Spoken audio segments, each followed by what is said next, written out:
আসসালামু আলাইকুম রহমতুল্লাহ। আমি একটা মাঠের মধ্যে বসে আছি।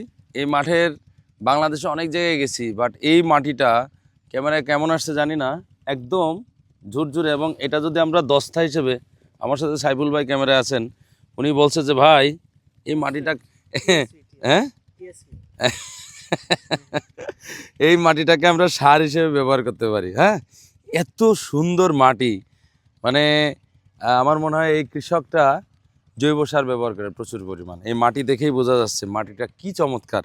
হ্যাঁ, তাই না? মাটির ইয়েটাই, এটা কি দোআঁশ মাটি না? একদম পিওর। পিওর দোআঁশ, এঁটেল ওইটাই। তো যাই হোক, এই মাটি দরকার আমাদের। এই মাটি হলে সেখানে চমৎকার ফসল হবে। এবং এই জমিটা চাষ দিয়েছে সুন্দর করে, এর পাশে পেঁয়াজের ক্ষেত। সুতরাং আমরা যারা কৃষি নিয়ে দৌড়ে বেড়াচ্ছি তাদের এইরকম মাটি তৈরি করতে হবে। মাটি তৈরি করলে অবশ্যই আপনি সেরা ফসল পাবেন। আর এটার জন্য জৈব সার এবং অনুখাদ্য আমাদের ম্যাজিক্যাল গ্রোথ বেশি বেশি ব্যবহার করবেন।